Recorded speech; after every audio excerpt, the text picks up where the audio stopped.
Alright, welcome to episode 6 of Bell Peppers and Beef, a Cowboy Bebop podcast. I'm Paul. Justin. And Dave.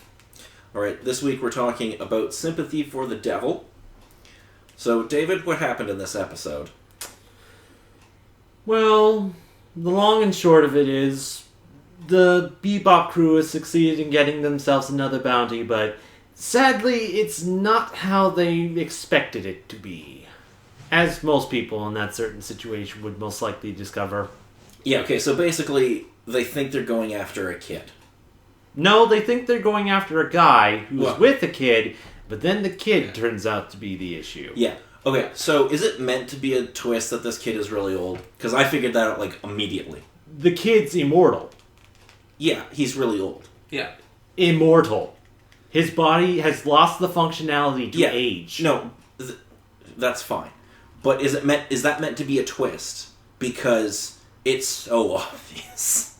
Supposedly vague, but there's the possibility. Okay. But firstly, the reason why they have this bounty is kind of a typical reason where they're out of food again. Aside from one single can of dog food, which Faye decides to pick up. And eat, which is disgusting. Hey, right in front of Ide as well. And he was all excited about it. He's like, food? Is someone gonna feed me? And then Faye starts eating it herself and heads off with her explanation. And I just think in Ide's little head, he's just thinking, you bitch. Okay, so the episode opens on a surgery scene. Who is on the table there? Because it wasn't clear to me. I think that's better left a mystery for them. Or is this something that's going to be revealed later? I don't think so. Is it? No, it is revealed. It just takes a bit of time. Okay. They actually don't really say it until near the end. Okay. But there are some episodes Fair that sort of let you know.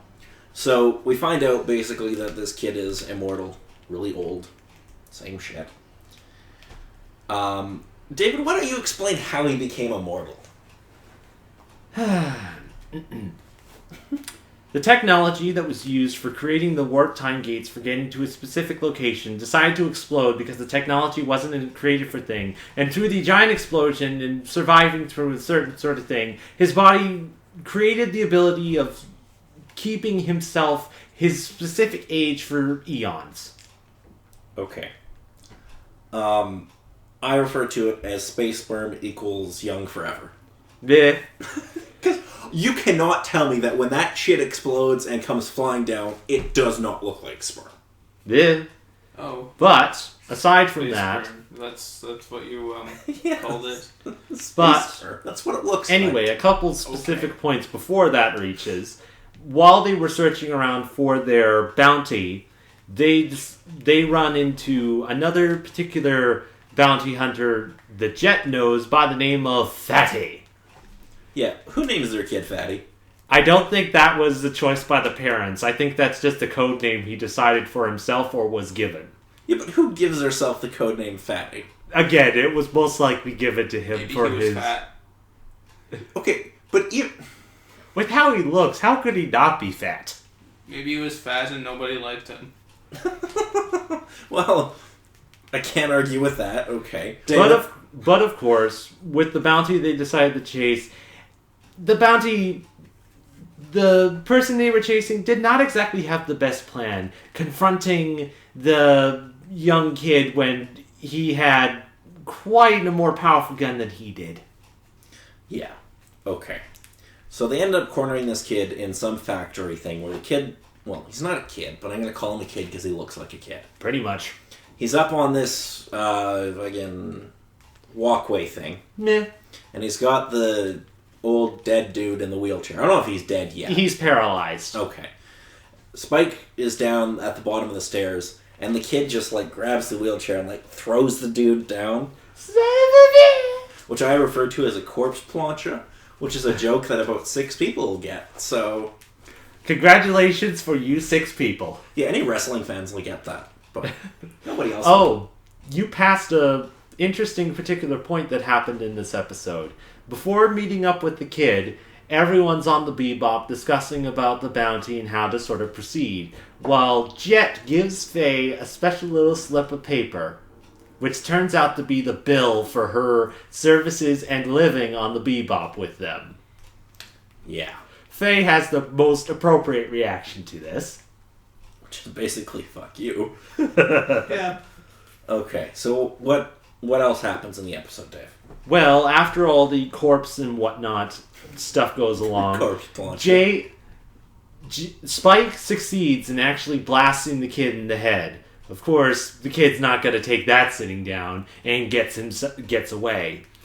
So, taking the paralyzed guy and wondering what to do next, they decide to check through his brain to see what sort of stuff was going on. And a very scientific question is answered. A paralyzed man can cry. So we get to the sequence that I wrote down. I'm probably skipping a bunch of stuff, but who cares? No, around that point, I think you're about up to things. There's now. this really great shot where there's the kid and he's sitting on what looks like a fence, but it's kind of hard to tell because it's all like black and stuff. And he's playing the harmonica, and it's great. It's just a static shot, which normally I hate, as Justin is well aware. Yeah, generally. But this one I actually really like because it's just really well done. No, definitely understandable.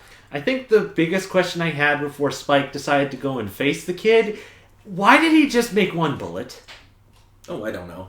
Like, seriously. Sure, the kid probably knows that he's not going to die from a typical bullet, but when he sees Spike pull out this big-ass gun that he probably's never seen before, he probably wouldn't think to himself, oh, he probably has something that I should maybe be concerned about. He's like, oh no, it's a bullet. It's hardly going to do anything to me. Yeah, but they go through all this nonsense science about how they're going to kill the kid or something, and it just made me angry. It's like, don't try to explain it, just do it. Which they basically did. They just had to fill in the time with something, I guess. So find something better to fill the time in with. Just the actions without any words? Or just be like, hey, okay, for an example, I'm going to use the Buffy example. Of course. Okay. So when they stake a vampire with a piece of wood, they don't explain, this is what happens and why. They just go like, wood through the heart kills vampire. They don't explain why it kills them. They just go like, deal with it. Well, okay. I think that's kind of the case of how vampires was created. But, So... you have to understand, normal bullet didn't kill kid. This other bullet will kill kid. How is that going to happen? You made this complaint about another episode where it didn't explain something. I know it might be hypocritical, but in this case, I hated the explanation. It's just... Yeah. Sometimes you don't need to explain everything. Yeah. Or at least briefly explain or something. I know, well, then it's still rushed. I don't know. Meh. Either way, I didn't like it. Okay. I don't care if it's hypocritical, I didn't like it. Bleh. So fuck you. But anywho, Spike decides to go after the kid, and after the kid commandeers a taxi, Spike decides to shoot the taxi out, and the kid stands up from after the explosion, like you do when you're immortal. And they come to the typical, I'm not sure, would it be a space standoff, or... They're not exactly in space, are they? No, they're on a planet somewhere. Yeah. I don't know what planet, I didn't pay attention. But then, of course, the kid had the, oh, shit moment when he got shot with a special bullet. Yeah, I refer to it as the surprise moment. Because the look on his face is like, wait a minute. Shit. Oh, I'm feeling pain. Yeah. Which is followed by a really cool aging sequence that I really dug. Oh, yeah. Where he actually aged. Yeah, he ages like 100 years or whatever in like 30 seconds, and it's really cool. Yeah, about that, yeah. And pretty much just dies. I think the interesting thing about the end of the episode, though, do you think Spike really understands what the kid was asking? What do you mean? The kid understood something from being shot with the bullet and aging that specific amount of time. I can't remember specifically what it was, but the kid asks before he dies if Spike understands what that means. Spike says he understands, but did you guys really think that he did? I honestly don't know what you're referring to. Like, I don't remember this at all. Oh, don't worry. I'll remember to bring it up a little later on. Okay. Alrighty. And of course, the final thing to end the episode is with a bang. Bang. Well, at least it ends with a bang. Wah, wah. Anyway, Justin, what did you think of this episode? Give it a score out of 10. Even though you won't give it a score out of 10 because you're an asshole. Well, I think it was actually an alright episode, but I mean, following after the other episode, which was like pretty great, it does fall a little bit, I think, but it's still decent enough. Okay. Do you have a better score than just it falls a bit but is decent enough? No. Okay. David? On the whole, everything is definitely good for the episode.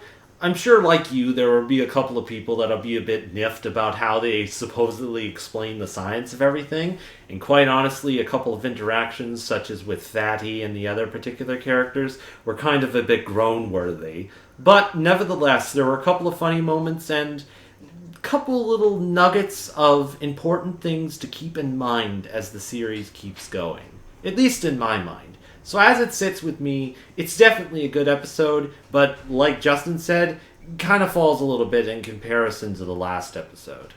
Okay. So it's really hard to live up to the other episode. Yeah. Fair enough. So, do you have a score out of 10, or are you just saying it's good, but not great? With the last episode, I was willing to give it the number, because I knew it deserved it. With this, I'm going to keep to my typical sort of rating, where just simply explaining it's a good episode, but the simple fact that you need to watch it yourselves to actually find out. Okay. So I'm giving it a 7.5 out of 10. Okay. I think it's one of the better standalone, or at least primarily standalone episodes. I don't know if there's stuff that continues on, whatever. I think it's one of the better stories. I have some minor complaints about it, but nothing that ruins it. So I think it's pretty good and definitely worth watching. You have anything left to add, Justin? Bang. David? Bang. I hate you both.